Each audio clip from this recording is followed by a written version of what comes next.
Hello guys, I'm back. For today's video, ituturo ko sa inyo kung paano magbayad ng kuryente or Meralco bill sa may Meralco app gamit ang GCash. Welcome to my channel. Please subscribe. Eto na, agad-agad. E-share ko na sa inyo kung paano magbayad ng bill ng kuryente sa may Meralco app gamit ang GCash payment.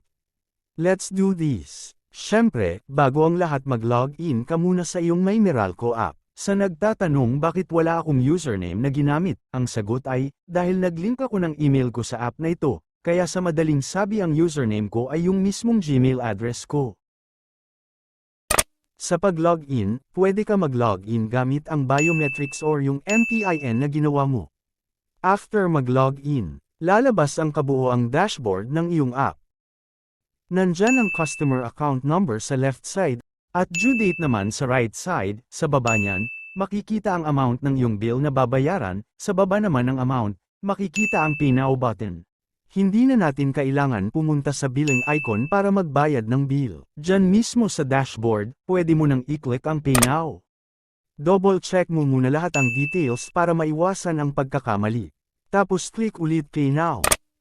Dadalhin ka niyan sa payment summary. Mababasa mo dyan sa summary, na real-time papasok ang payment mo kapag nagbayad ka ng mula 7 AM hanggang 10:59 PM, at kung lagpas na sa 11 PM ay kinabukasan na yan magpo-post sa Meralco.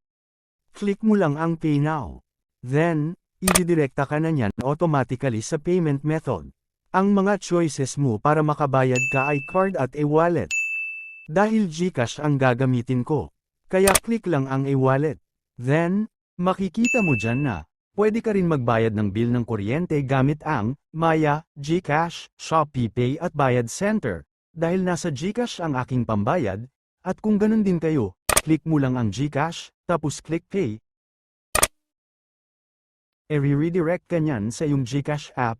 This time magla-login ka sa iyong GCash account, hindi ko na po ipapakita kung paano, para makaiwas din sa mga problema. Pagkatapos mag-login, click Next, magsesend sila ng 6-digit code number sa iyong mobile number, input mo lang dyan.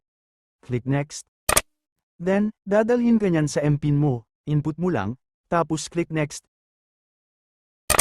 Dadalhin ka nyan sa transaction details, para ma-review mo kung tama lahat ng naka-input, at kung tama na lahat, click Pay. Wait lang tayo ng mga ilang segundo bago mag-proceed ang iyong payment, at yun na. Successful na nakabayad ng bills ng kuryente gamit ang GCash. Para makita mo ang buong payment details mo, click View Details.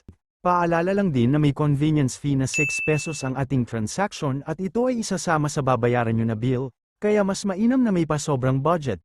Pwede mo rin i-screenshot para may copy ka. Dahil dyan, para sa akin ay mas convenient dito. Try nyo na. That's it for now. Sana ay may na-share ako. Salamat.